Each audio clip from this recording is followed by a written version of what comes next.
Église Pierre Vivante, Église de l'île francophone qui a pour mission de gagner les francophones à Londres et dans le monde pour Christ. Venez vous joindre à nous pour louer et glorifier notre Seigneur Jésus-Christ tous les dimanches à partir de 10h. Nous espérons vous voir. Que Dieu vous bénisse. Et aujourd'hui, on va parler un peu des finances. Hein, on va parler un peu de l'argent. On va parler des bénédictions financières. Et on va essayer de voir ce que Dieu dit par rapport à tout ce qui est des finances et comment on doit gérer ces choses pour pouvoir avoir notre percée dans ce domaine aussi. Parce que ça fait partie des domaines du rachat, des domaines dans lesquels le Seigneur Jésus nous a rachetés. Alléluia. Amen. D'abord, je vais d'emblée faire quelque chose. Je vais essayer, par la parole de Dieu, de corriger certaines fausses croyances avant même qu'on ne rentre dans le sujet, le vif du sujet. Ok? Et donc, on va aller par la parole de Dieu. Je vais peut-être lire beaucoup aujourd'hui parce que ça nous aide à ne pas dire ce qui est de nous, mais de dire ce qui est de Dieu. Amen. Marc chapitre 10 pour commencer.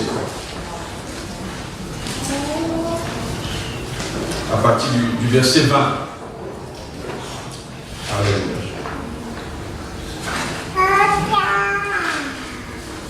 Vous connaissez cette histoire, l'histoire de cet homme riche qui s'est approché de Jésus-Christ et qui a demandé, il a posé beaucoup de questions et puis est arrivé en fait à la question ou bien à la réponse de Jésus-Christ qui lui a dit va et vends tous tes biens et suis-moi. Ok? Et donc à partir du verset 20 il dit mais j'ai observé toutes ces choses dès ma jeunesse et Jésus l'ayant regardé l'aima et lui dit il te manque une chose, va, vends tout ce que tu as, donne-le aux pauvres, et tu auras un trésor dans le ciel. Amen.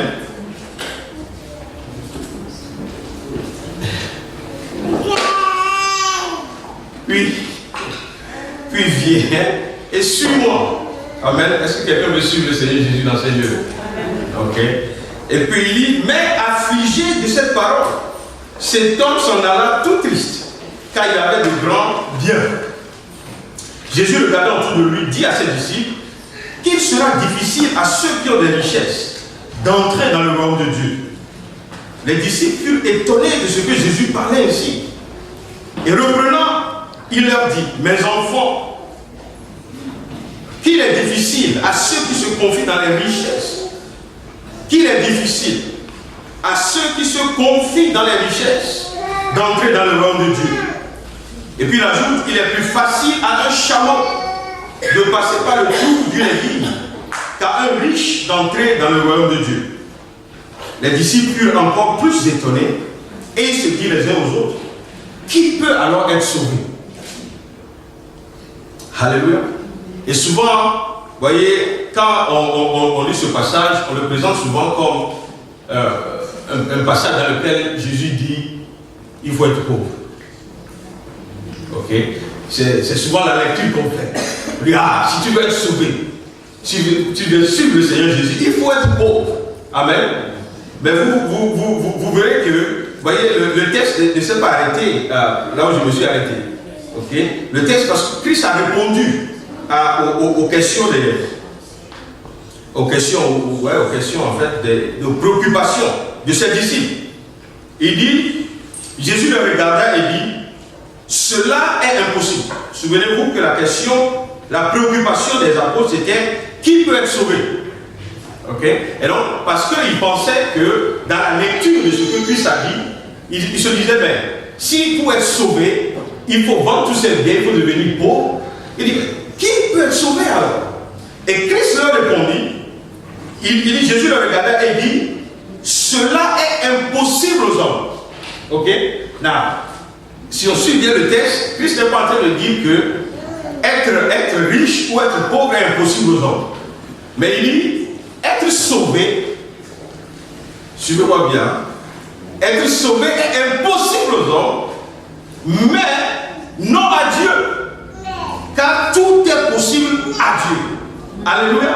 Ça veut dire tout simplement qu'un homme ne peut pas se sauver lui-même.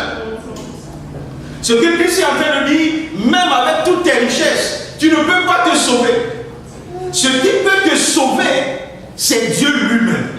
Et la Bible nous dit que le salut, c'est un don gratuit de Dieu. N'est-ce pas? Et donc, le salut n'a en réalité aucun rapport avec le fait que tu sois riche ou que tu ne sois pas riche. Ok? Et donc, on comprendra que Christ n'était pas en train d'attaquer le fait qu'on doit avoir, on doit être béni, on doit avoir de l'argent, mais il était en train d'attaquer, voyez, le fait que cet homme avait mis toute sa confiance dans l'argent qu'il avait. Amen. C'est pour cela que et dans le verset, il y a un verset qui dit, quand Christ répondait, il dit, il est difficile à ceux qui se confient. Là, c'est ce que ma traduction dit. Il est difficile pas à ceux qui ont, mais à ceux qui se confient en la richesse. Il leur est difficile. Amen. Et on le sait. C'est toujours difficile parce que je vais revenir à ça tout à l'heure dans le deuxième point. Ok? Et donc, le salut est impossible à l'homme, mais seul Dieu a la capacité de nous sauver. Amen. Et donc, il répondait en fait à ses apôtres pour leur dire, malgré ce que j'ai dit, la réalité c'est que c'est possible pour que quelqu'un soit sauvé. Tout simplement parce que c'est un don de Dieu. Amen. Deuxième chose, deuxième petite correction, ou ajustement, hein, on va faire ce matin.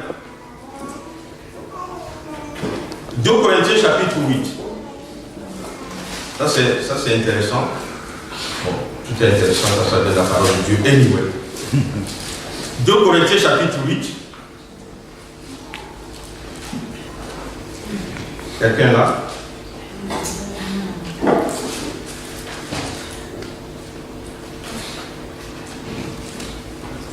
Il dit, à partir du verset 8, il dit, Dieu aime celui qui donne avec joie. Et Dieu peut vous combler de toutes sortes de grâces, afin que possédant toujours en toutes choses de quoi satisfaire à tous vos besoins, vous avez encore en abondance pour toute bonne œuvre. Amen. Ok. Alors on dit souvent, la bénédiction de Dieu, ce n'est pas d'avoir beaucoup, c'est d'avoir suffisamment pour vivre le jour. Ok. C'est un mythe qui est démystifié ici. Vous voyez, on expliquera pourquoi Dieu veut qu'on soit dans l'abondance. J'espère qu'on aura le temps pour arriver. Mais la volonté de Dieu, ce n'est pas de survivre. Amen. C'est de pouvoir vivre dans l'abondance. Amen. Ok. On continue la lecture ici dit, vous avez encore l'abondance pour toute bonne œuvre. Bon, j'avais dit on allait expliquer après, mais la parole ne ment pas. Okay? Pour qu'on ait assez pour toute bonne œuvre, selon qu'il est écrit, il a fait des largesses, il a donné aux indigents sa justice, subsiste à jamais. Okay? Ça, c'est la deuxième petite correction dans notre façon de voir la critique, de nous approcher de ce qui est la bénédiction financière de la part de Dieu. Autre chose que nous tous, nous avons certainement entendu, on dit souvent, vous voyez, on dit souvent, on n'a pas besoin des richesses parce que Christ lui-même n'était pas riche. Il a marché sur la terre, il était pauvre, il n'avait rien. Il marchait de lieu en lieu, il n'avait même pas des chameaux ou quoi que ce soit pour le transporter. Et puis, il y a maintenant les prédicateurs de la prospérité. Et ils viennent maintenant et disent non, Christ était tellement riche. Il y en a même qui disent qu'il est riche parce qu'il avait un trésorier entre nous. C'est parce que tu avais un trésorier que tu es riche. Parce que ça dépend de ce que le trésorier a dans sa poche ou dans le compte. Vous comprenez un peu? Et puis il y a des gens qui expliquent que, mais vous le voyez comme ça, Christ, l'habit qu'il avait, l'étoffe était la toute première classe, c'était toute une vie. Enfin, parce qu'on veut justifier que on prêche que les gens soient riches, donc on doit justifier que Christ était riche. Amen. Mais quand vous regardez la parole de Dieu, c'est faux. Christ était pauvre. Amen. Il était pauvre. Il n'avait accumulé aucun bien. C'est vrai qu'il ne manquait de rien dans tout ce qu'il faisait du jour au jour. Mais il n'avait pas de richesse. Pourquoi? Parce que la Bible nous dit que dans le livre, il dit Jésus s'est fait pauvre. Ça, c'est la Bible. Ok? Ça, c'est pas une interprétation. Je n'interprète pas ce qui était dans son corps, dans sa poche, le coût de sa robe ou quoi que ce soit. Mais la Bible dit pour que nous puissions comprendre l'œuvre que Christ a fait à la croix, sur la terre, quand il s'est fait homme, Christ est devenu pauvre. La Bible dit de riche qu'il était. C'est-à-dire, quand il était auprès du Père, il avait tout. Mais quand il s'est fait homme, il s'est fait pauvre. Mais ce qui est merveilleux, c'est que la Bible ajoute en même temps, il s'est fait pauvre afin que toi tu sois enrichi. Vous comprenez un peu? Et donc, dire que Christ était riche quand il était sur la terre, c'est une contre-vérité biblique. Mais dire aussi que parce que Christ était pauvre, nous devons être pauvres, c'est une contre-vérité biblique. Puisque sa pauvreté doit provoquer notre richesse. Amen. S'il n'était pas pauvre, s'il ne s'était pas fait pauvre, il n'aurait pas vaincu la malédiction de la pauvreté. Afin que toi et moi, on soit riches. Alléluia. Alors quelqu'un veut être riche ce matin. Alléluia. Autre chose, dernier point de correction rapidement, et puis on va avancer. Ça c'est, vous connaissez tous ce passage. Allez-y avec moi dans Matthieu 6. Matthieu 6. Matthieu 6. Matthieu 6. Waouh. Vous savez, c'est important. Vous savez, vous voyez, il y a les promesses de Dieu, il y a les choses que Dieu a pour nous. Mais c'est la révélation et la connaissance qui provoquent la manifestation de ces choses. Vous voyez, quand tu ne connais pas, quand tu n'as pas la révélation, tu vois, tu es là auprès de tout ce que Dieu a pour toi, mais tu n'arrives pas à rentrer dedans. Ok? Il dit, verset 24, Jésus-Christ qui parle, il dit, nul ne peut servir deux maîtres, car où il haïra l'un et aimera l'autre, ou il s'attachera à l'un et méprisera l'autre. Vous ne pouvez servir Dieu et maman. Amen. Ça c'est j'ai dit amen. Amen. Ça c'est ce que Christ a dit. Amen. Et donc, vous voyez, souvent dans l'église, on prend ceux qui n'aiment pas parler de la bénédiction que Dieu nous a réservée, ils prennent ça, et puis ils disent, ah, si tu as de l'argent, tu suis maman. Ok? Parce qu'en réalité, quand tu regardes la définition de maman et tout ça, c'est la richesse, c'est l'abondance et tout le reste, c'est le Dieu de l'argent. Ok? Et puis on dit, mais comme Christ a dit, on ne peut suivre deux dieux, on ne peut servir. En fait, c'est ce que Christ a dit. On ne peut servir deux dieux, on ne peut servir maman et Dieu à la fois. Donc, nous les chrétiens, on choisit de servir Dieu. Donc, on tourne le dos, en pensant qu'on tourne le dos à maman, on tourne le dos à la bénédiction aussi, qui est l'argent que Dieu veut nous donner. Amen. Mais si on fait attention ici, c'est que Christ est en train de dire tout simplement que, vous voyez, on ne peut pas servir. On ne peut pas, vous voyez, on ne peut pas mettre Dieu et maman sur le même ordre. D'ailleurs, c'est impossible de servir Dieu à la fois.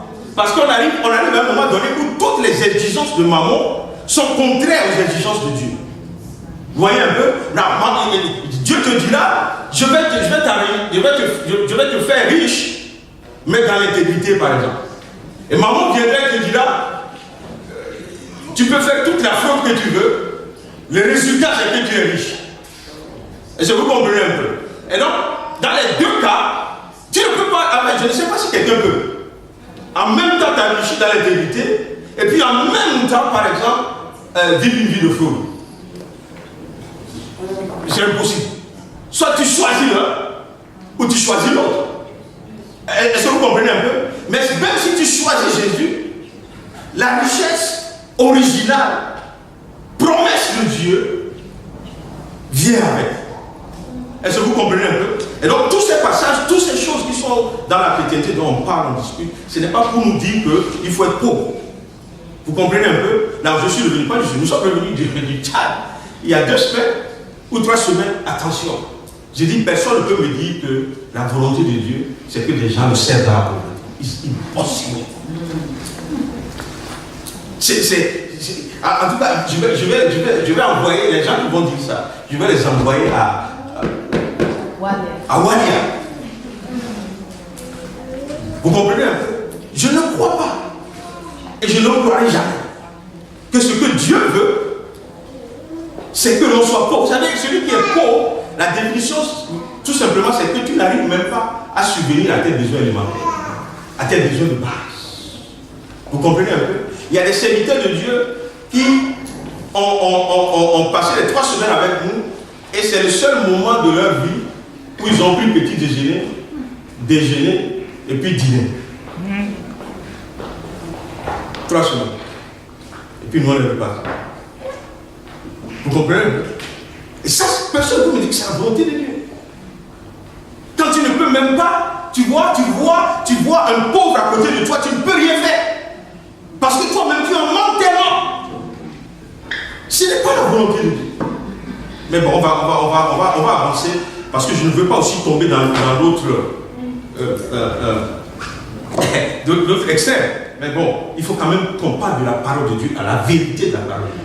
Donc je veux qu'aujourd'hui, quand j'aurai fini, quelqu'un se dise, ce que Dieu veut pour moi, c'est que je puisse prospérer. Amen. Amen. Amen. Comme l'état de mon âme prospère.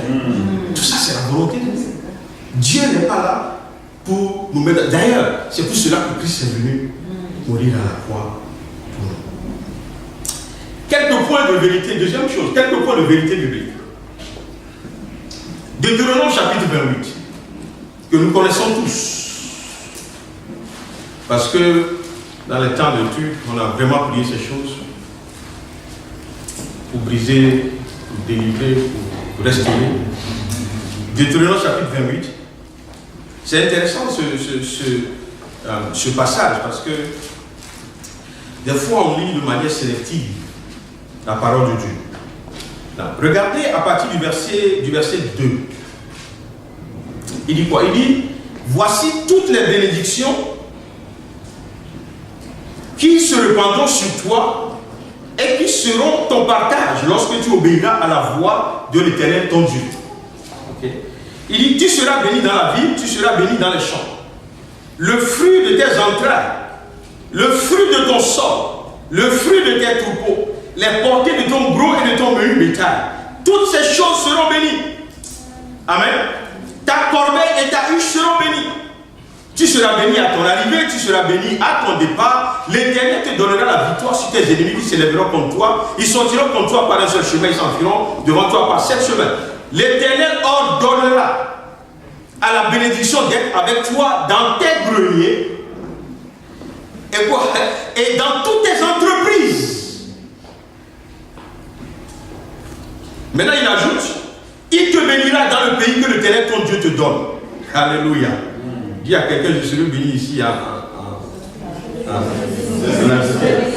United Kingdom. Amen. Alléluia. Merci Seigneur. Ensuite, il dit, tous les peuples verront, tu seras pour l'Éternel un peuple saint, comme il te l'a juré, lorsque tu observeras les commandements de l'Éternel ton Dieu et que tu marcheras dans ses voies. Tous les peuples verront que tu es appelé au nom de l'Éternel et ils te craindront. Là. Regardez encore le verset 11.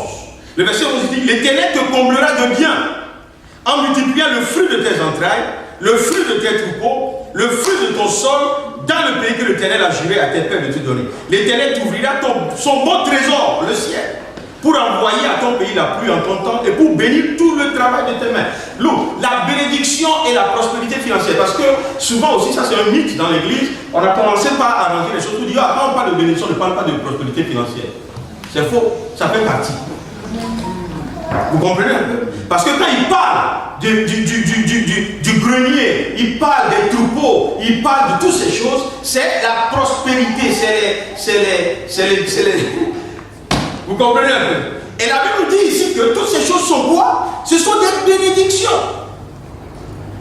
Vous voyez un peu? Et donc la richesse en soi est une bénédiction.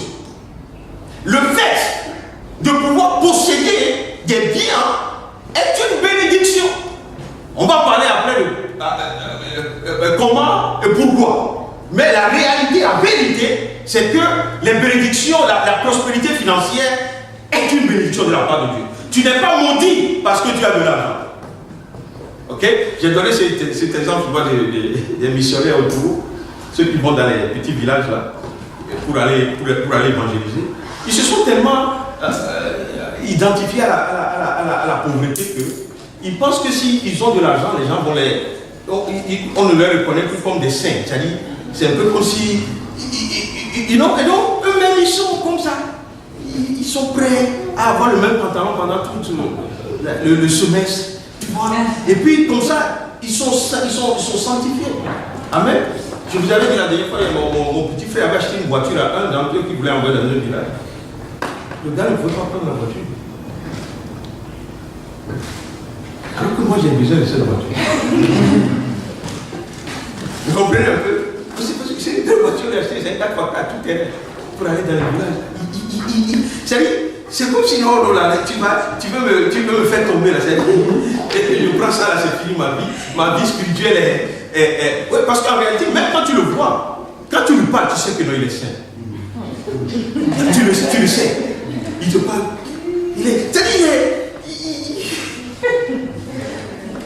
Vous comprenez un peu? Et donc, on a vu ça encore une fois. Bon, le Tchad est très frais, mais on a vu ça encore au Tchad. C'est-à-dire que les gens, ils ont compris que c'est comme ça que tu dois vivre pour plaire à Dieu. Et donc, ils sont dedans comme ça. Ils se plaisent dedans. Et non seulement ils se plaisent, mais ils t'empêchent d'essayer de les sortir de leur place. Jusqu'à ce que la parole de Dieu, à un moment donné, doit briser quelque chose. Amen. Dans leur vie. Amen. Amen. Et nous, ce qui s'est passé au Tchad la dernière fois, s'il n'y avait pas des gens qui avaient de l'argent, eux, ils n'auraient pas bénéficié de ça. Et le voyage, et les livres, et les vivres, et l'argent, et tout ça. Mais il faut que quelqu'un, et que ce quelqu'un soit chrétien. Vous comprenez un peu? Et donc, maintenant, si vous regardez le même chapitre, verset 28, si vous allez le chapitre 28, si vous allez au verset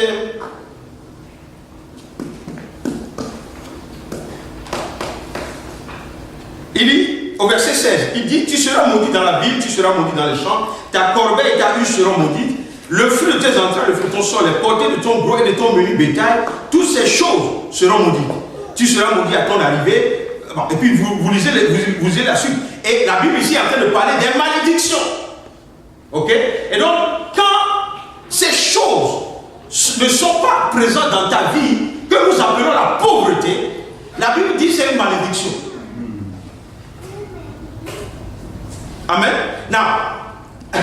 Dans un sens, ça me fait plaisir du fait que la Bible appelle ça malédiction. Vous savez pourquoi? Parce qu'il y a quelqu'un en Galate qui est intervenu pour nous racheter de la malédiction. Vous comprenez un peu? Et donc là où nous n'avons pas d'abondance, là où la pauvreté s'est installée dans nos vies, voyez, on n'a pas le droit d'accepter ça comme un fait qu'on ne peut pas changer, puisque Christ est venu afin de nous racheter de la malédiction. Et donc quand on te rachète de la malédiction, on te ramène sur la voie de la bénédiction que nous avons vue dans les premiers versets.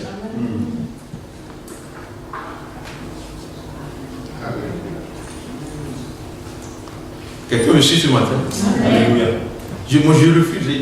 Je ne veux pas être pauvre. Je refuse. Et toi aussi, non? Il faut refuser avec moi. Je refuse. Parce que la pauvreté ne fait pas la justice du royaume. C'est un mensonge. C'est un mensonge du diable qui nous a toujours, vous voyez, bon, on verra. On va passer petit à petit. Now, Genèse 13, verset 1. Je vais juste vous donner un peu la preuve de ce que je viens de dire tout à l'heure. Genèse 13. Vous connaissez Genèse, n'est-ce pas? C'est le premier livre de la Bible, n'est-ce pas? Ok. Il dit, Abraham remonta d'Égypte vers le midi, lui, sa femme et tout ce qui lui appartenait, et l'autre avec lui. Il dit, Abraham était très riche en sagesse et en humilité. C'est pas ce que la Bible a dit. Non. Il était très riche en troupeaux, en argent et en or. Alléluia. Et ça, c'est celui que toi et moi nous appelons notre Père spirituel. Son nom c'est Abraham. Et c'est lui que Dieu a dit, je te bénirai afin que en toi les nations soient bénies. Et la Bible nous dit ici de quoi consiste cette bénédiction. Il y a beaucoup d'autres choses, hein? Mais aujourd'hui je suis focalisé sur la bénédiction financière. Abraham ne les a pas rejetés. Vous comprenez un peu? On peut même faire une petite acrobatie en disant que, vous voyez, même la prospérité est héréditaire. Wow. Parce que quand tu parles d'Abraham, quand tu vas à Isaac, on n'en parle même pas. Quand tu vas aller à Jacob, on n'en parle pas. Vous voyez, quand on va aller à des gens comme les Salomon, la Bible, il n'y avait pas un roi sur la terre aussi riche que lui. Il y a une reine qui s'appelait la reine de Séba, je crois, c'est ça, son nom, qui est venue. J'aime trop cette femme. Elle est venue parce qu'elle a entendu parler. Elle dit, mais moi, je veux venir voir combien tu es riche. Et quand elle dit, non, mais tu n'as besoin de rien dire. Quand je vois tes serviteurs, la manière de se habiller, non, je comprends à quel point tu es riche. Ça, c'était chez Salomon. Amen. Ça veut dire que la richesse de Salomon se reflétait autour de lui. Et la Bible dit, en son temps, l'argent se ramassait. Il faut que ça revienne quand même, n'est-ce pas? Il faut que cet temps revienne. Amen. Mais bon, c'est une parenthèse. C'est même pas que je suis arrivé jusqu'à Salomon et tout ça. Ok. Donc, maintenant, autre point qui est important, on va regarder rapidement à qui appartiennent les richesses. À qui appartiennent les richesses dont on parle. Amen. On désire des choses, mais on ne sait pas à qui ça appartient. Ce n'est pas intéressant. Il faut qu'on sache à qui ça appartient. Psaume 24.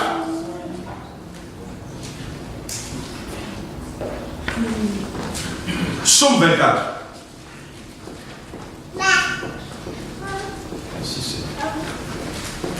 Quelqu'un peut me faire signe quand il serait midi 20.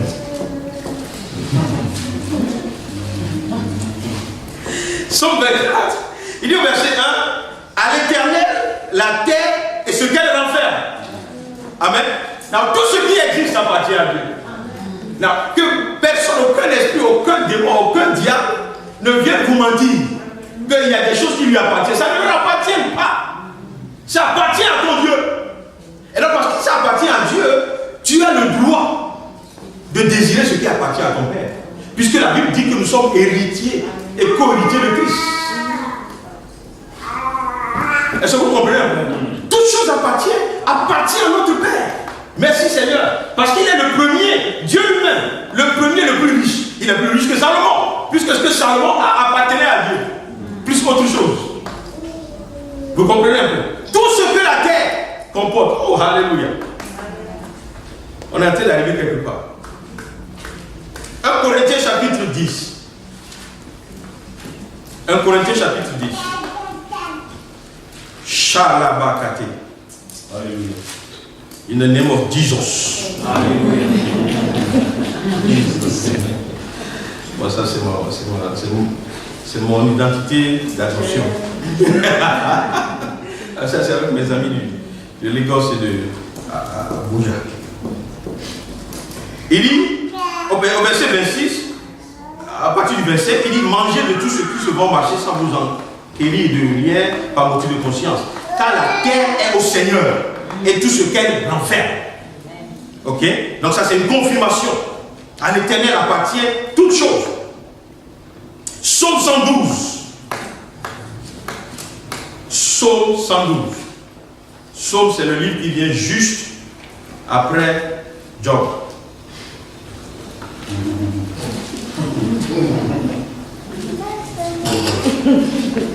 Psaume 112, vous y êtes? Non. Ah, merci, je suis très content ce matin. Alléluia. Parce que mes yeux sont en train de s'ouvrir. Alléluia. Il dit, 112, il dit, au verset 3, il a dans sa maison bien-être et richesse. Ça, c'est dans la maison de Dieu. Ben, aujourd'hui, je ne parle pas tout du bien-être. Je parle de la richesse. Et donc, la richesse même, c'est dans sa maison. Alléluia. Ça n'appartient. C'est pourquoi je dis souvent que, vous voyez, ceux qui vont chercher la richesse auprès du diable, vous voyez, ils ont une richesse d'emprunt. Parce que ça n'appartient pas à celui qui leur a donné. Et donc, quand le temps vient, on lui demande, il va venir te reprendre la même chose qu'il t'a donné. C'est pour cela que vous constaterez qu'il faut des pics comme ça, et puis après, tout est à terre. Parce que c'est une richesse d'emprunt. Alléluia. Mais la Bible dit ici que la richesse, l'original, est dans la maison de Dieu. Amen. Est dans la maison du Seigneur. Et puis, en Agé chapitre 2, on ne va pas lire ça, il dit, et ça c'est le plus fort de tout, il dit, l'or et l'argent m'appartiennent, dit le Seigneur. Amen. Donc maintenant, on sait et on est clair. Et à qui appartient la richesse? Ce que nous cherchons, ce que nous voyons, voyez, n'appartient à personne d'autre qu'à notre Père, qu'à Papa. Et donc, on ne peut pas dire qu'on peut tout demander à Papa sauf l'argent. It doesn't make sense. Vous comprenez un peu? On demande à Papa de nous aimer, on demande à Papa de comprendre nos émotions. Mais qui ici n'a jamais demandé de l'argent à son Père? Et supposons que lui, il était pauvre, il ne pouvait pas te donner. La situation devient compliquée. Amen. Ce que je suis en train de dire, c'est que, vous voyez, la richesse, l'or et l'argent appartiennent à notre Père, et nous avons le droit de demander. On ne peut pas avoir, vous voyez, s'il y a un Père, et puis il a de l'abondance dans sa maison, et ses enfants ne trouvent pas à manger, on dira que c'est un faux Père. On dira, après, on le qualifiera de je ne sais pas quoi. Et je ne suis pas sûr que Dieu veut faire la même chose. Il ne veut pas garder ce qu'il a et nous laisser souffrir, aller et puis ne pas trouver à manger. Quatrième point, non, on a vu que l'argent, la richesse appartient à Dieu. Qu'est-ce que Dieu fait de ces richesses? Deutéronome chapitre 28.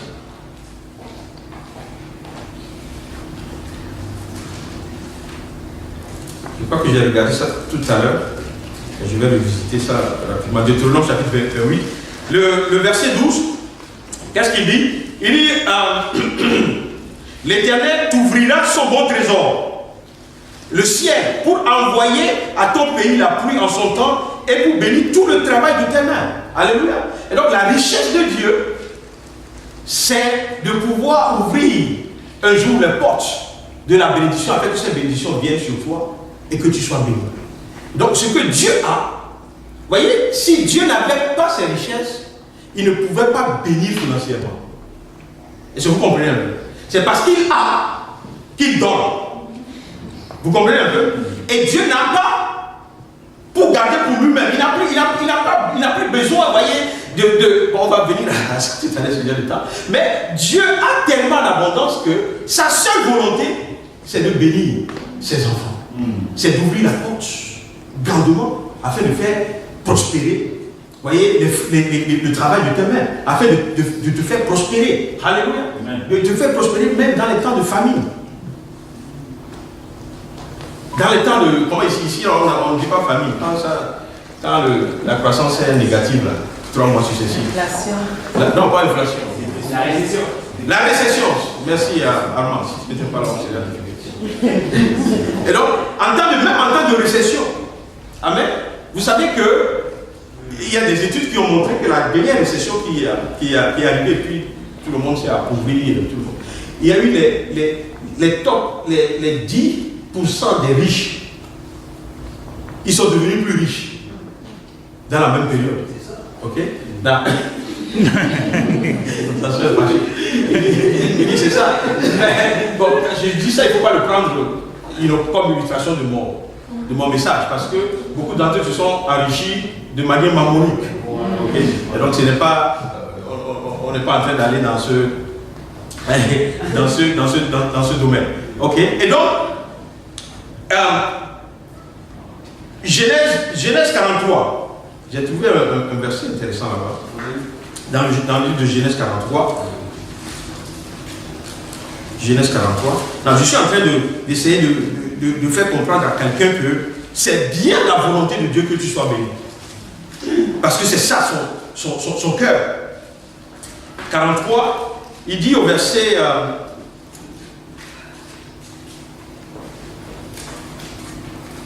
il dit au verset 23, l'intendant répondit, que la paix soit avec vous. Ne craignez rien. C'est votre Dieu, le Dieu de votre Père, qui vous a donné un trésor dans vos sacs. Alléluia. Votre argent m'est parvenu. La réalité, c'est que Dieu a envie de te bénir. Il y a quelque chose que Dieu veut faire dans ta vie. Dieu veut remplir ta poche. Quand vous lisez, je crois que c'est dans le livre d'Agé, quand il parlait de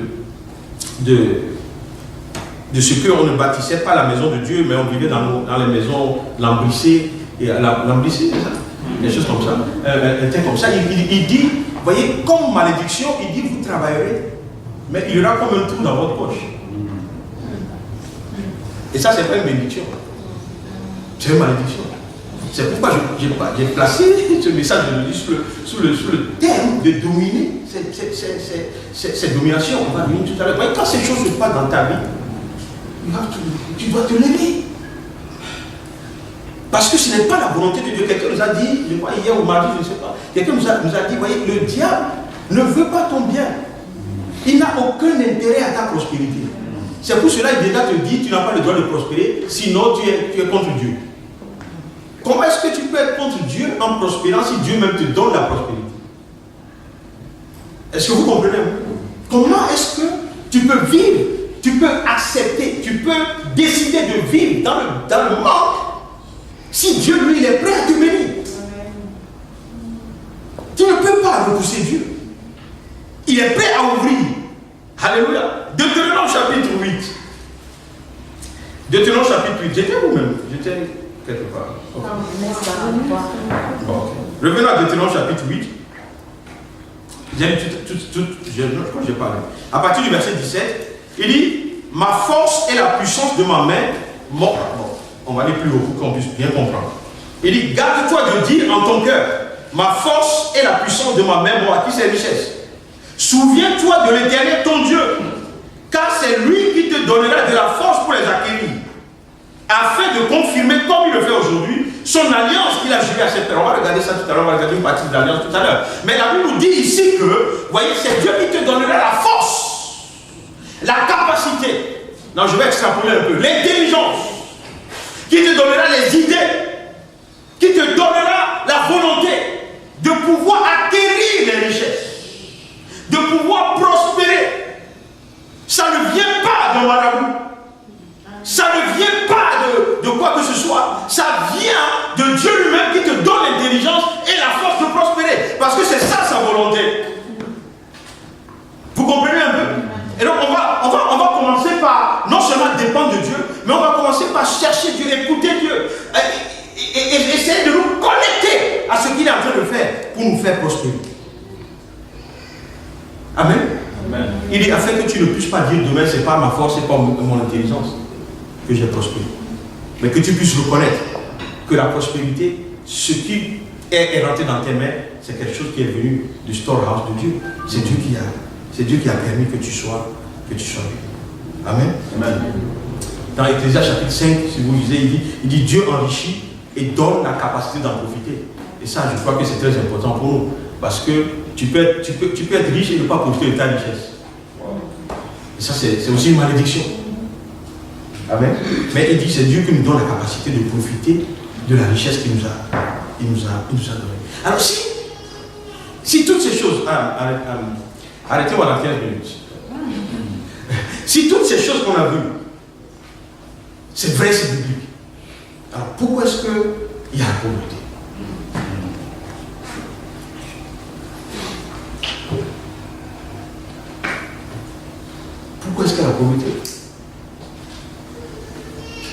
Pour ceux qui étaient là, le dimanche dernier, j'ai parlé des origines.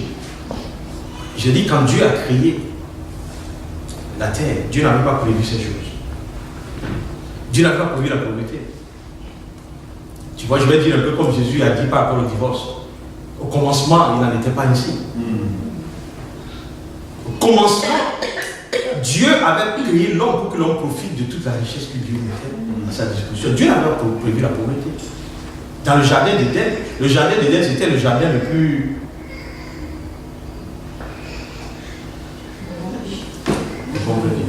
C'est le jardin waouh. Aujourd'hui, il y a beaucoup de choses. On construit des immeubles qui sont comme ça, on construit d'autres qui sont comme ça, on construit tout ça. Mais, vous voyez, la beauté, la richesse dans le jardin d'Éden n'avait pas de comparable. Et Dieu a mis l'homme dans le jardin de cultive. Et tout était à sa disposition. Sauf ce qui n'était pas à sa disposition. Vous comprenez un peu? Et donc, au commencement, la volonté de Dieu, il n'y avait pas la pauvreté. C'est quand le péché est rentré dans le monde que le péché est venu avec toute cette ordre. J'avais cité la dernière fois, que ce soit la mort, la maladie et toutes ces choses qui sont venues, n'étaient pas dans le plan original de Dieu pour l'homme. C'est la corruption qui a amené ces choses. Amen. Et donc on comprend aisément que la pauvreté, la source de la pauvreté, c'est le diable. Ce n'est pas Dieu. Dieu n'a pas fait les hommes pour qu'ils souffrent. Dieu ne nous a pas fait afin qu'on soit dans le besoin. Puisque, avant même, vous voyez, j'aime bien la parole de Dieu. Il dit comment est-ce que quelqu'un qui veut construire ne s'asseye pas et fait les calculs pour voir s'il a les moyens d'arriver jusqu'au bout.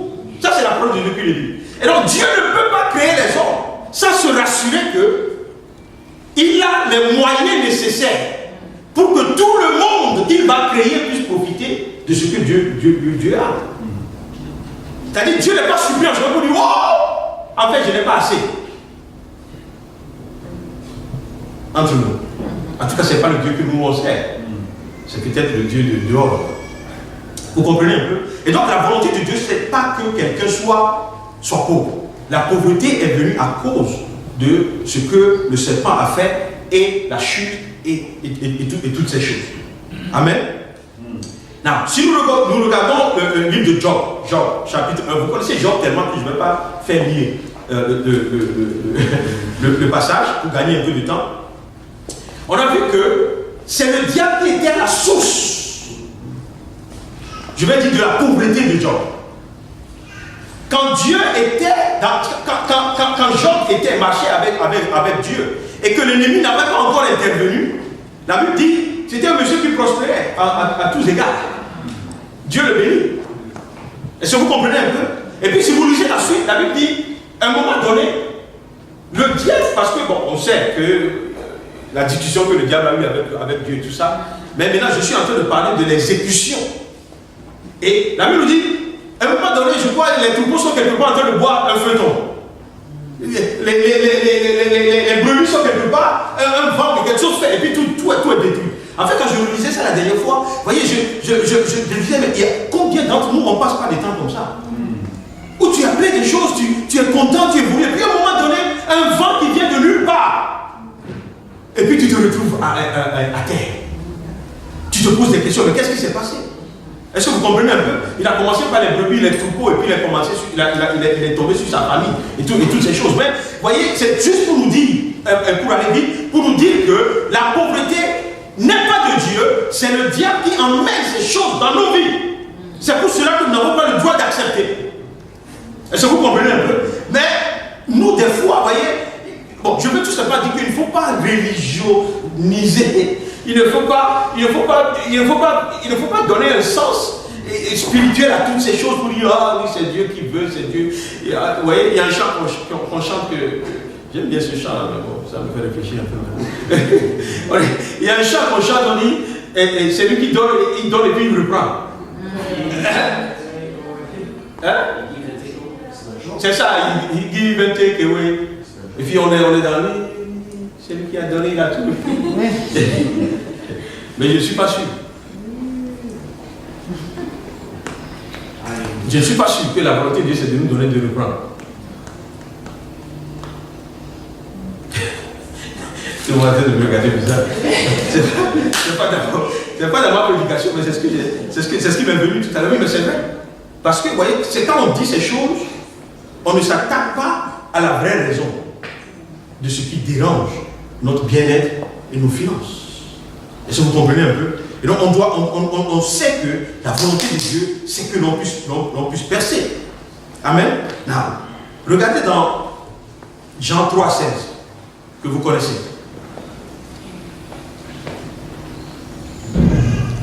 Non, c'est pas Jean 3,16. Je crois que c'est Jean 10. Il dit, le voleur ne vient que pour... C'est Jean 10, n'est-ce pas? Il dit, le voleur ne vient que... C'est le voleur, il dit. Il ne vient que pour détruire, vous voyez, égorger, vous voyez, dérober. Il a mis dérober aussi, et toutes ces choses. Donc, à un moment donné, on comprend que, vous voyez, le travail du diable, c'est ça. C'est lui qui rentre, même dans nos finances. Et puis, bon, on va essayer de voir ça tout à l'heure. Mais on doit comprendre que, vous voyez, même dans le cas de Job, c'est l'ennemi qui est rentré dans ses finances pour pouvoir détruire tout ce qu'il avait. Ok? Aujourd'hui, quand je parle de finances, c'est vrai, on parle de l'argent qu'on a là, les notes de banque et toutes ces choses, mais je ne parle pas seulement de ça. Ok? Je parle de tous les biens que, par exemple, dans le cas de Job, vous savez tous aussi, je crois que Dieu vous a dit ça une fois, que les papiers là, les ronds qu'on tient en main, en fait, ça ne veut rien dire. C'est juste, ça représente juste une richesse abstraite là, que vous voyez un peu. Et donc, c'est pour cela que dans le temps, les gens investissaient plus dans tout ce qui est les terrains, les biens, et tout ça. Il n'y avait pas les papiers. Ok? Et donc, maintenant, c'est là où beaucoup de gens ne vont pas trop m'aimer ce qu'aujourd'hui. Alors, je dis dans le livre de Malachie.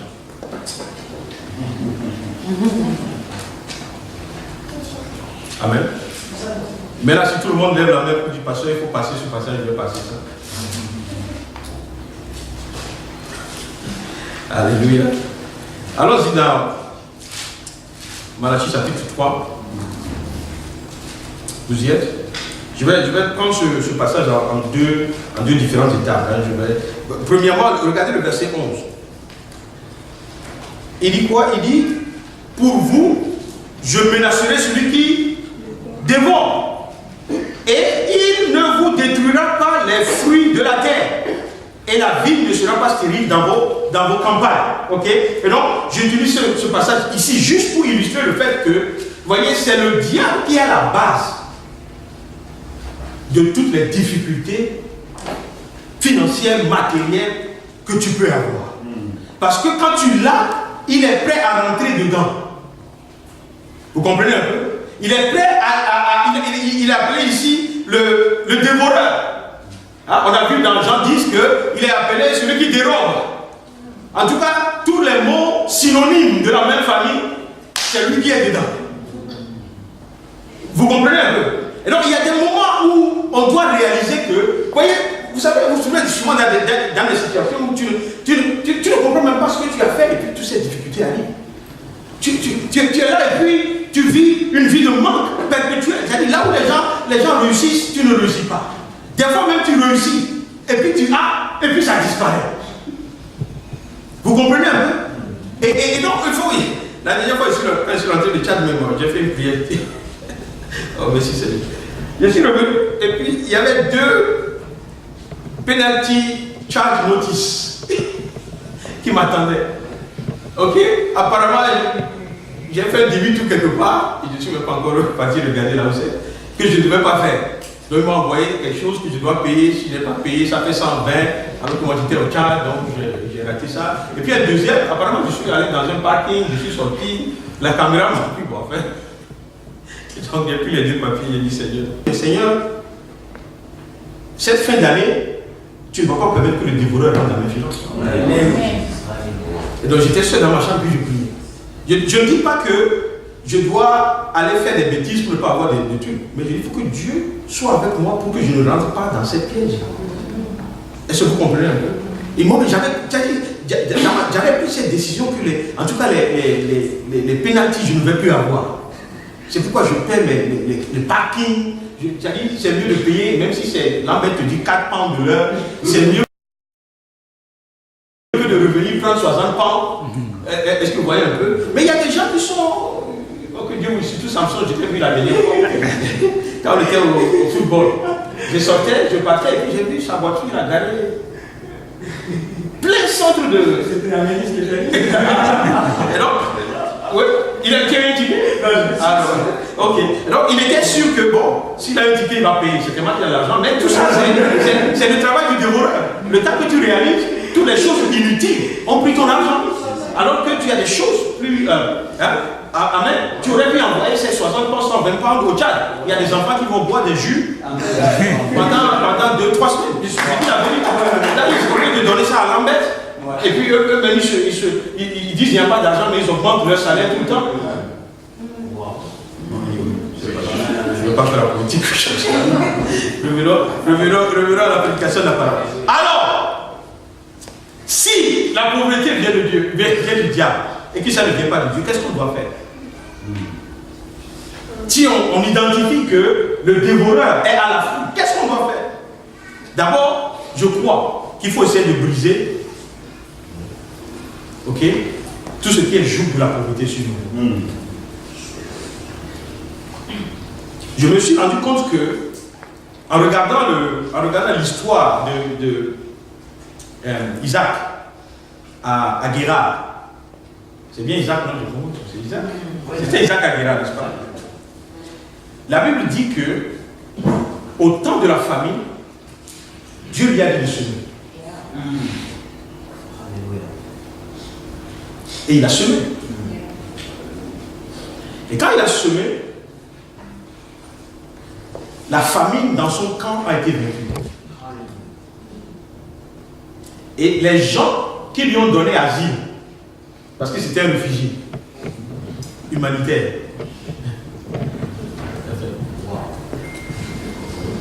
parce qu'il n'était pas au milieu des gens qui l'aimaient, vous vous souvenez? La Bible dit qu'ils ont commencé par le voir, ils ont commencé par l'entendre. Parce qu'il y a quelque chose d'extraordinaire, de pas naturel, de surnaturel qui s'est passé dans sa vie. Amen. Et donc, je me rends compte que, vous voyez, prospérer est aussi un miracle. Prospérer, Dieu envoie la prospérité, on a lu ça quelque part tout à l'heure, pour que les gens voient que Dieu est avec toi. Est-ce que vous voyez un peu? Et donc, ça ne dépend pas, je vais le dire encore, ça ne dépend pas de là où tu es. Ça ne dépend même pas de quelle famille tu viens. Ça dépend de la décision de Dieu de te faire prospérer. Amen. Et Dieu le fera. Il le rendra possible, même dans les choses, dans les situations les plus difficiles. Tout simplement, cette histoire nous apprend que même là où les gens ne prospéraient pas, tu peux prospérer. Mais c'est même plus fort que ça. Là où il était impossible de prospérer, Dieu te peut faire prospérer quand même. Vous comprenez un peu? Et donc c'est ce même Dieu à qui nous devons nous accrocher afin de pouvoir détruire tout ce que l'ennemi fait dans nos finances. C'est à ce même Dieu que nous devons nous rapprocher afin que la pauvreté ne soit pas notre partage, puisque ce n'est pas la volonté de Dieu. Et donc ce qui n'est pas la volonté de Dieu, mes frères, je vous encourage à ne pas l'accepter.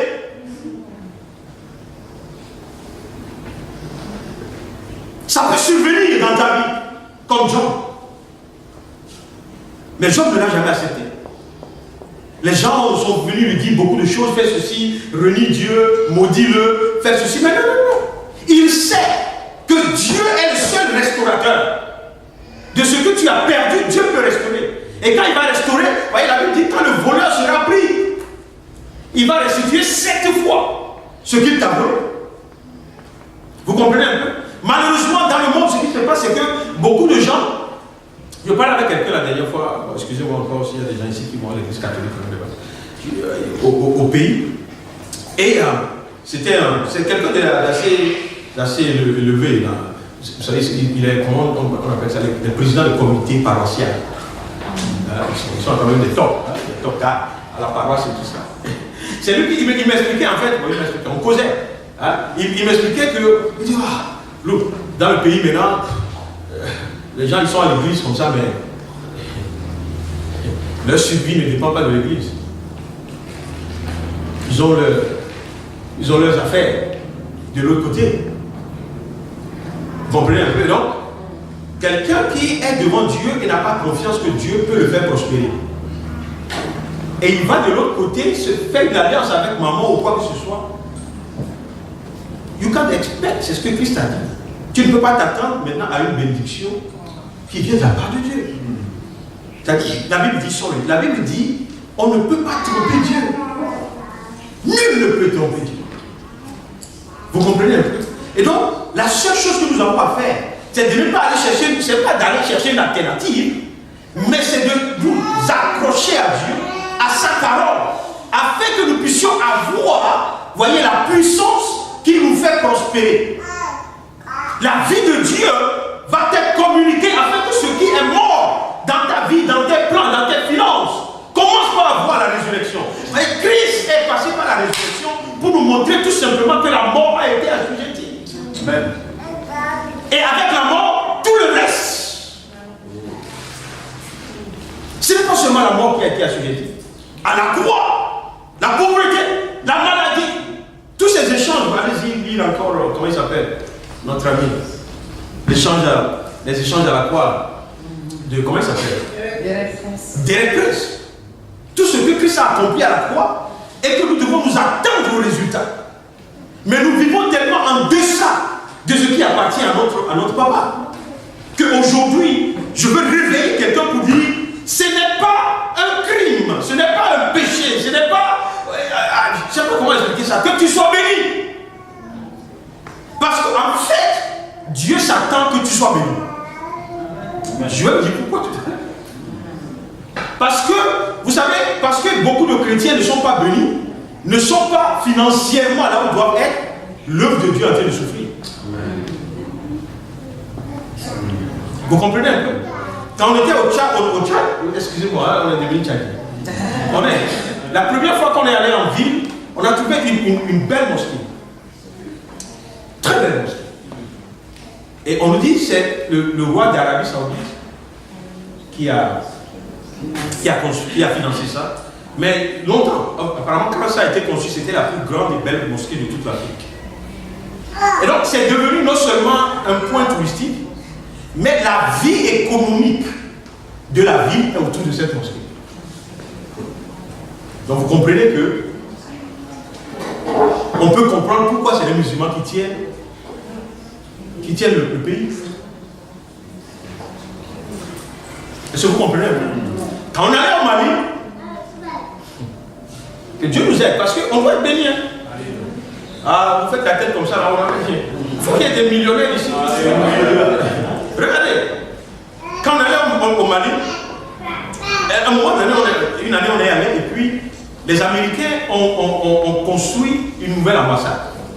Vous voyez comment ils se construisent maintenant. C'est-à-dire qu'ils prennent une partie, et puis c'est vraiment une balèze comme ça, avec des forteresses à voir, depuis qu'on a...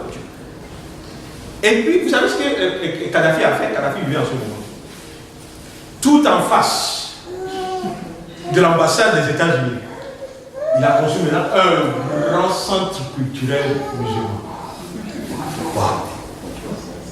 Alors que nous, avant de passer devant là, j'étais chez le vieux Fanny, dans son église. Je ne peux même pas décrire la bataille. C'est comme les assiettes. Mais je vais vous dire la vérité.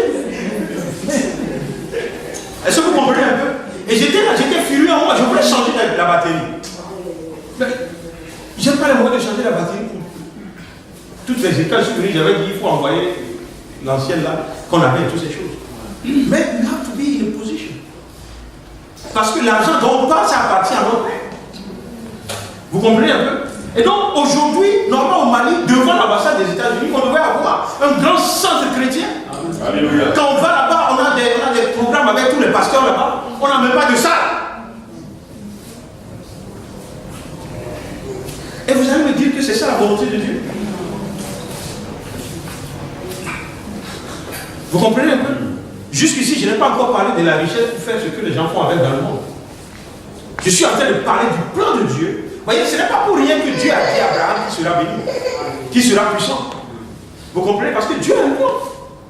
Je vous ai tout dit ici une fois que, voyez, quand Dieu a permis que les Israélites, les femmes des Israélites aillent, voyez, réclamer la richesse de la main des Égyptiens. Et la Bible nous dit qu'ils leur ont donné comme ça sans aucune résistance. Amen. Mais vous verrez que dans la suite de leur marche, quand il s'était s'agit de construire le tabernacle, Dieu n'a pas fait petit. Il a dit la qualité. Et ils vont trouver ça dans le désert. Ils vont trouver l'argent. Dieu qui leur demande, mettez l'or ici, l'argent ici, le petit Dieu là. Et eux là, dans le désert, ils vont trouver ça. Vous comprenez? Mais Dieu avait déjà pensé à ça. Dieu avait déjà pensé à son tabernacle. Dieu ne les a pas bénis en sortant d'Égypte parce qu'il voulait qu'ils aient les plus grandes maisons, les maisons lambrissées, comme on l'a dit tout à l'heure, et toutes ces choses. Mais Dieu pensait déjà à son tabernacle. Et donc, quand Dieu met la richesse entre les mains de quelqu'un, Dieu est en train de penser à lui. Dieu. À ce qu'il doit faire, à ce qu'il doit se faire. Vous voyez, le monde a besoin non seulement de la manifestation des fils de Dieu qui prient en langue. Ils en ont besoin aussi. Mais ils ont besoin aussi de la manifestation des fils de Dieu qui peuvent rentrer quelque part la misère qui existe disparaître. Alléluia. Amen. Amen. Et quand, merci Seigneur pour Pierre Edouard, parce qu'il y a beaucoup de gens qui ont l'opportunité dans la mission. Mais quand tu sors de cette mission, tu can't rest. Tu ne peux pas. Tu ne peux pas. Vous comprenez un peu? J'étais dans une église une fois à Lomé, et puis ils faisaient une fête pour les enfants. C'est terrible. Et puis ils avaient choisi un pad. Vous connaissez les Africains, n'est-ce pas? Ils font toujours les choses. Ils aiment les pads. Que ce soit le deuil, que ce soit sorti du deuil, tu sais, ils aiment choisir les pads. C'est pas mauvais. Et donc ils ont choisi les pads. Et donc les parents venaient acheter pour les enfants. Et puis je vois un petit garçon. Et puis il est seul, il tourne au milieu des autres. Je ne vois personne. Il n'y a pas de paille qu'on lui donne, de quoi que ce soit. Et c'est là où je pose la question. Et on m'explique en fait qu'il est orphelin de père et de mère. Et la personne qui l'envoie, qui est une femme qui est dans le quartier, donc, il vient avec ses enfants et le petit à acheter les pagnes pour ses enfants. Vous comprenez? Hein? J'ai demandé au pasteur tous les pagnes, tous les enfants. Ça coûte combien? Et ça ne coûte pas grand-chose. Que j'avais le moyen de faire. Donc j'ai sorti l'argent. J'ai dit on achète pour tout le monde. Ceux qui ont déjà payé, donner leur argent. J'aurais voulu faire plus que ça, prendre ce petit-là et dire à partir de maintenant, tu n'es plus orphelin. Vous comprenez? On était au Congo, on était allé dans un orphelinat. Ça c'est intéressant.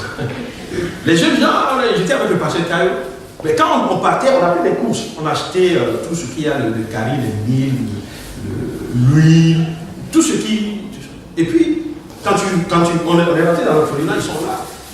La place même, là où on fait la cuisine et tout ça, c'est terrible. Ça, on ne voit même pas. On va revenir sur ça. Et puis, ils ont dit, ah, bon, les pasteurs sont venus, donc ils ont fait sortir les enfants. Oh Seigneur. Et puis, on a commencé par leur parler de Dieu, de vraiment ce que Dieu les aime. Dieu. Mais les enfants étaient là, et puis, nous, on n'avait pas, ok, bon, on continue. Et puis, à un moment donné, quand on a fini, on dit, bon, maintenant, on veut vous annoncer aussi qu'on vous a amené des vivres. Ah! Les visages ont changé. Vous comprenez un peu? Et donc, dans la suite, tout ce qu'on disait de Dieu était reçu. Ça, c'est la vérité seule. Ce n'est pas inventé. Ils se disent certainement, ouais, ils sont là, ils vont parler jusqu'à ils vont partir, ils vont arrêter dans cette misère. Ils ne savaient pas qu'au moins, on était là avec quelque chose qu'ils vont manger pendant des... Est-ce que vous voyez un peu? Et donc, la manifestation des enfants de Dieu ne doit pas être seulement le parler en langue. Alors, il faut apprendre, c'est la vérité. On doit manifester, merci Seigneur, on doit manifester la vie de Dieu. Amen. Vous voyez, et là où il y a le besoin. C'est pour cela que tu dois avoir de l'argent, tu dois avoir de l'argent, tu dois avoir de l'argent. Malheureusement, aujourd'hui, le sable ne le fait pas. Le sable n'achète pas le mil. Le sable n'achète pas l'huile. Amen. Même le billet d'avion pour arriver, le sable ne peut pas l'acheter. C'est l'argent qu'on a besoin. Vous comprenez un peu? Ouais. On a annoncé ici en partant au chat qu'on avait un budget de 15 000 francs. Hein? Vous savez combien on a terminé? On a terminé avec 8 000 et quelques. Wow.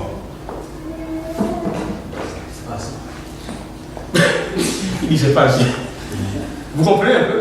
Non, je ne suis pas en train d'accuser qui que ce soit. Je sais que les gens ont fait l'effort qu'ils peuvent faire et toutes ces choses. Mais je suis sûr que si Dieu vous bénissait beaucoup plus, si vous êtes à un autre niveau que ça, on aurait épongé. Une seule personne peut éponger les 15 000. Amen. Vous comprenez un peu?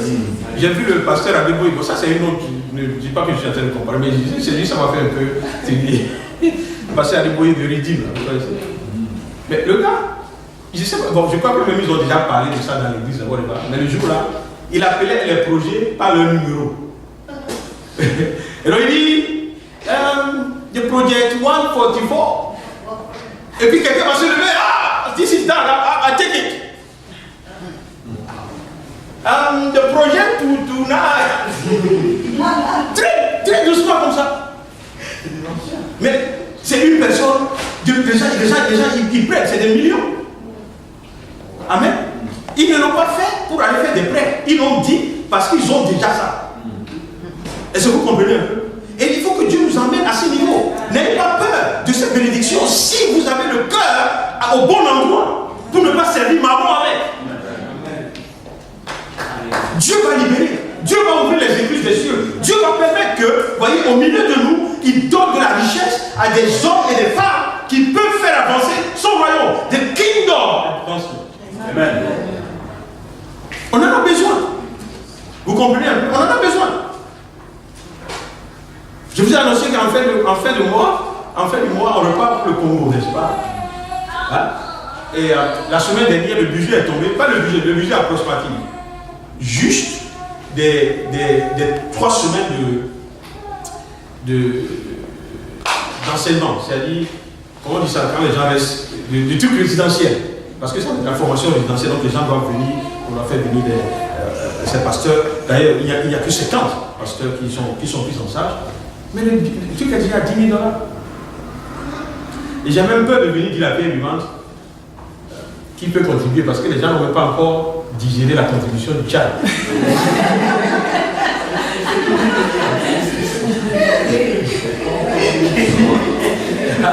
Ok. Vous comprenez un peu?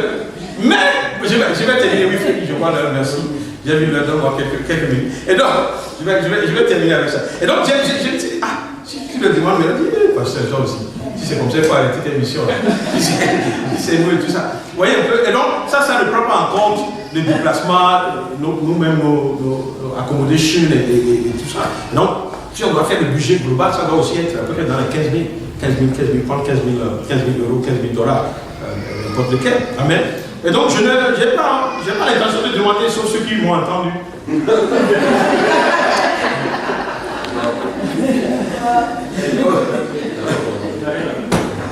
Ok. En fait, ça va être beaucoup plus que ça parce qu'on a même plus de stock des livres qu'on doit faire imprimer. Malheureusement, par la grâce, ça nous vient un peu moins cher. Je ne sais pas comment on va faire 250 livres. Mais ça fait quand même 12 livres par personne. Pour 50 personnes, c'est 600 livres qu'on doit pouvoir imprimer. Et toutes ces choses. Mais bon, Dieu est au contrôle. Il fera ce qui est nécessaire. Ok. Et donc, comment est-ce que je vais terminer la je vais plus revenir sur ceci. Comment on peut briser? J'ai parlé tout à l'heure de Malachie chapitre 3. Ok. Repartez là-bas, je vais vous montrer quelque chose. Malachie chapitre 3. Il dit, il y a deux choses qui est dit à partir du verset 10. La première chose, il dit, vous verrez si je n'ouvre pas pour vous les écluses des cieux. Ok? Si je ne répands pas sur vous la bénédiction en abondance. Ok? Donc c'est Dieu qui fait ça. C'est Dieu qui répand la bénédiction en abondance. C'est Dieu qui ouvre. vivent les écluses des cieux. Mais maintenant, regardez ce qui se passe au verset 11.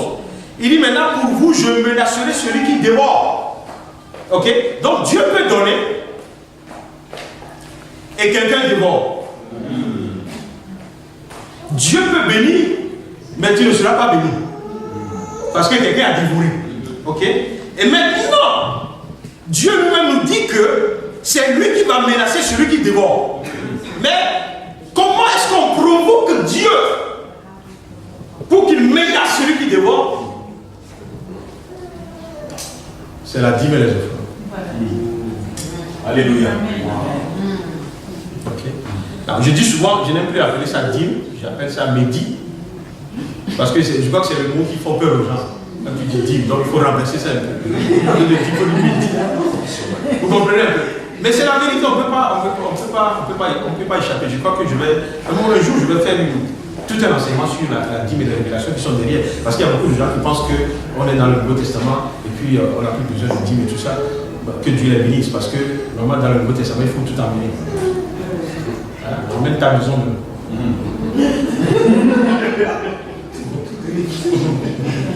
Ah, ok. Ok. Il y a des gens qui se disent, ah, je préfère la dîme. Non. Mais il faut ça. Il faut les offrandes, vous voyez. Et je disais tout à l'heure, vous voyez, la richesse que Dieu nous donne, c'est une richesse d'alliance. C'est une richesse d'alliance. C'est parce qu'on a une alliance avec Dieu que Dieu nous bénit. Mais dans cette alliance, et c'est ça qui est important, je vais peut-être dire ça et puis on va terminer. Cette alliance, vous verrez dans Luc chapitre 6, verset 38, il dit, donne et il te sera donné. Ok? L'alliance pour briser la pauvreté dans la vie d'un chrétien, ça commence par l'alliance de semer et de récolter. Vous comprenez? Tu ne peux pas vivre une vie chrétienne sans semer. Je ne parle même pas de la dîme. Je parle de ce que tu fais dans le royaume. Le kingdom of God. Qu'est-ce que tu es en train de semer? Alors que tu t'attends chaque jour, tu cries dans les oreilles de Dieu, où est ma récolte? C'est quelle magie? Tu cherches une récolte là où tu n'as pas semé. Ça, c'est la sorcellerie. Excusez-moi, c'est pas la sorcellerie. Amen. Donc c'est l'alliance pour prospérer. Moi, ce qui m'a aidé, c'est vraiment les missions et tout le reste. Même quand je vais en vacances, des fois les gens disent, c'est-à-dire, je ne peux pas regarder une dame, une vieille femme de 80 ans, et puis elle a les noix de... Vous connaissez les noix de coco là? C'est lourd comme truc. Et puis tu lui poses la question, tu dis, à la fin de la vie, je peux faire 200, 500. What? CFA. C'est à peu près 60 000. Et c'est pour ça elle se promène sous le soleil avec ce truc. Même si je n'ai pas besoin, j'achète tout. Just, I need to bless. I can't take it. Je ne peux pas. Pour moi, it's impossible. Vous voyez un peu? Et des fois, tu dois avoir les yeux ouverts. What is the need? Qu'est-ce que Dieu est en train de te dire? Quels sont les besoins qui sont autour de toi? Ne compte pas l'argent, ne dis pas que tu n'as pas assez. Il faut commencer là où tu es. Amen. Si tu as 10 pounds, tu ne vas pas bénir quelqu'un avec ça. Mais tu peux donner 1 pound à quelqu'un. Est-ce que vous comprenez un peu? Et donc, là où il y a le besoin, là où il y a la pauvreté, vous voyez, tu dois semer. Quand on dit semer, ce n'est pas d'aller mettre sous la terre la pièce d'argent. En attendant que Christ revienne pour lui dire, non, j'ai gardé ça soigneusement pour toi. Est-ce que vous comprenez un peu? Donc c'est important de Dieu, je suis sérieux, parce que, voyez, on peut prier à longueur de journée, on peut faire des déclarations à longueur de journée, on peut sauter comme on veut, on peut prendre des livres du Koya, de Koya, et puis on fait tout ce qu'on peut faire. Non mais c'est toi du Koya. C'est pas ton livre, je parle.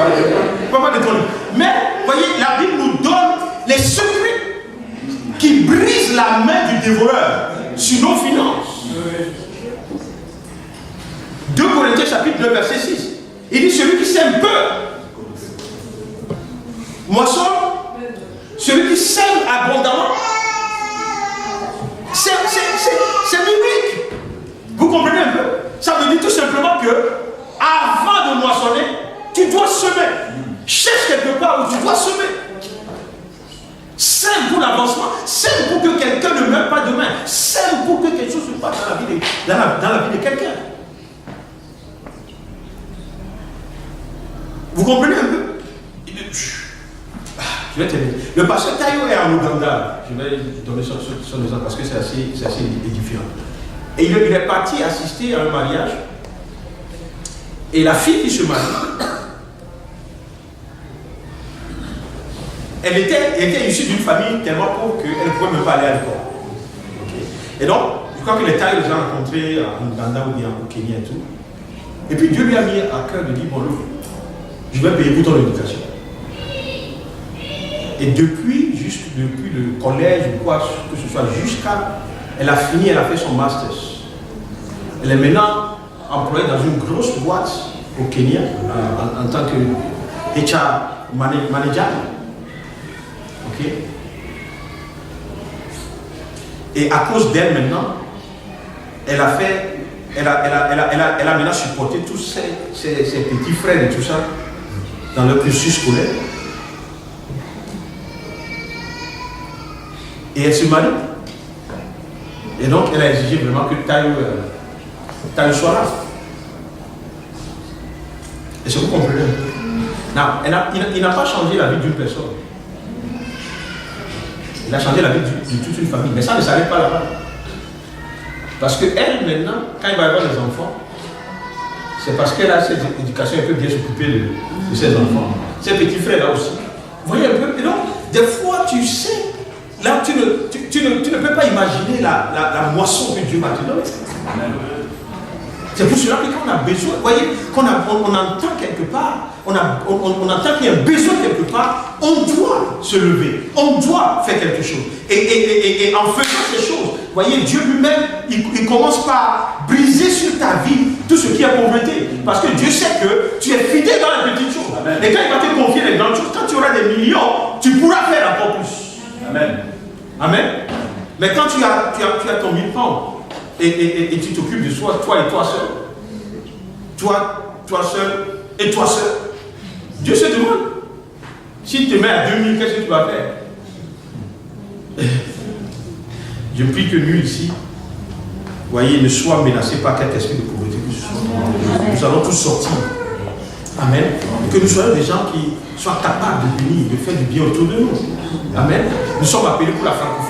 Vous connaissez les pays francophones d'Afrique. C'est là où j'ai encore regardé un message que j'ai fait ici sur la francophonie, avec plein de statistiques. J'ai regardé ça la dernière fois, je dit, mais c'est terrible, il faut qu'on se lève pour la francophonie. On est dernier en tout. On est dernier en tout. On était au Tchad, les seules personnes qui ont fait l'école biblique au Nigeria. Quand tu les vois, tu les reconnais. Parce qu'ils sont sortis un peu, ils ont vu autre chose.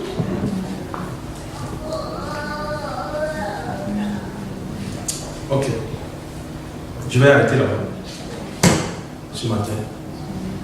Il dit tout simplement que je ne vais pas faire la prière de délivrance contre l'esprit de pauvreté, mais je vous ai donné les qui. There are more keys. Il y a plus de choses que nous devons faire. Je me suis arrêté juste sur le principe de semer et de récolter. Mais il y a plein de choses que nous devons faire pour voir la bénédiction de Dieu. Vous voyez, dans nos vies comme ça. Au nom de Jésus-Christ. Alors si on a le temps, peut-être une autre fois on peut regarder ça.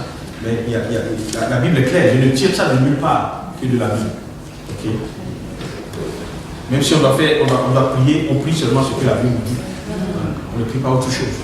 Sinon on se met dans le feu. On va se tenir debout.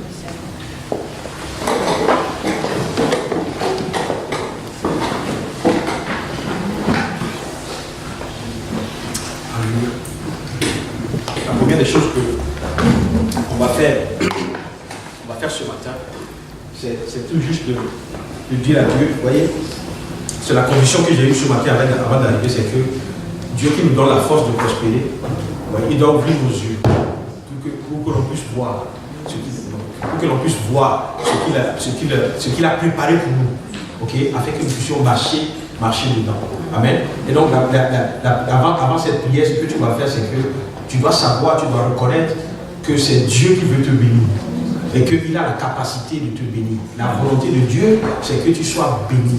Tu sois béni et béni parce que tu dois pouvoir faire avancer le royaume de Dieu. Tu dois pouvoir faire en sorte que le kingdom, le royaume des cieux, le royaume de Dieu puisse avancer sur la terre au nom de Jésus-Christ. Que tu sois la révélation que le monde attend. Alléluia. Il y a la révélation, il y a des gens qui ne sont pas chrétiens et qui aujourd'hui sont en train d'essayer d'éradiquer la polio ou quoi que ce soit avec la fortune qu'ils ont amassée. Amen. Qu'est-ce que nous, on ne doit pas faire pour que les gens nous suivent dans le royaume?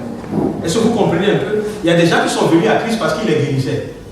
Il y a des gens qui sont venus à Christ parce qu'il a multiplié le pain.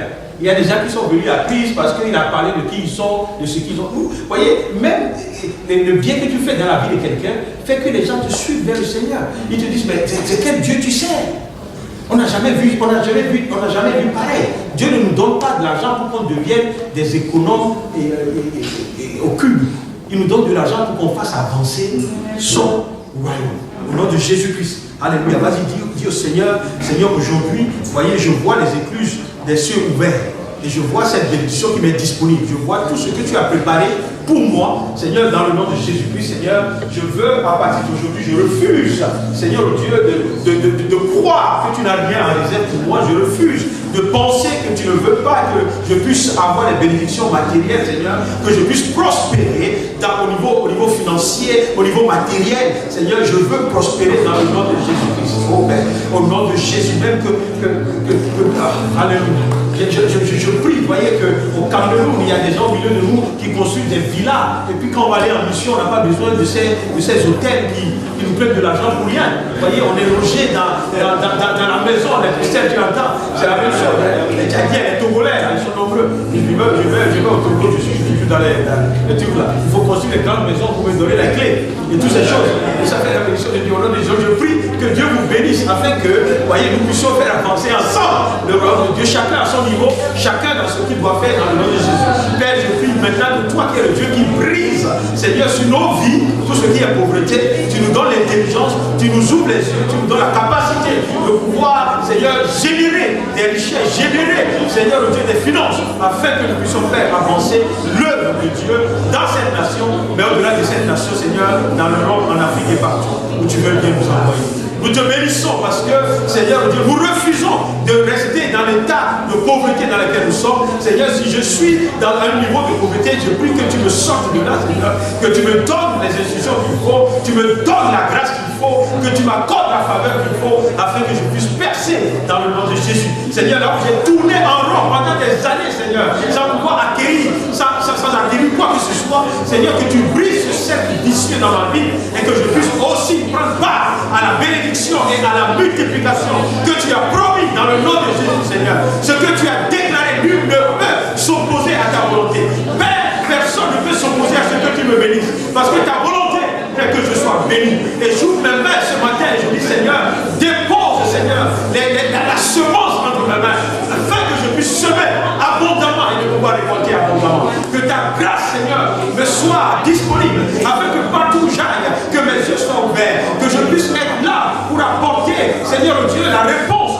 à les difficultés que je vais rencontrer. Je te bénis parce que c'est toi seul qui le fais et c'est pour cela que tu nous as maintenus sur cette terre, afin que nous puissions agir en ton nom et pouvoir apporter ta grâce et ta bénédiction dans la vie de plusieurs. Tu as dit à Abraham, je ferai de toi une grande nation et en toi plusieurs nations seront bénies. Seigneur, merci de ce que tu fais des uns et des autres ici, une grande nation. Voyez, financièrement, vous êtes des grandes nations et en vous plusieurs seront bénis. Alléluia. Des gens, des familles entières seront bénies. Des gens sont en demain, ils vous rencontreront et leur vie sera changée.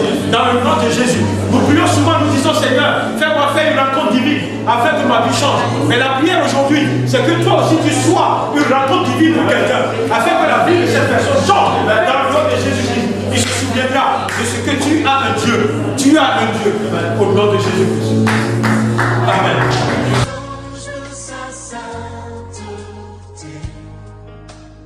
Église Pierre Vivante, Église et l'île francophone qui a pour mission de gagner les francophones à Londres et dans le monde pour Christ, venez vous joindre à nous pour louer et glorifier notre Seigneur Jésus-Christ tous les dimanches à partir de 10h.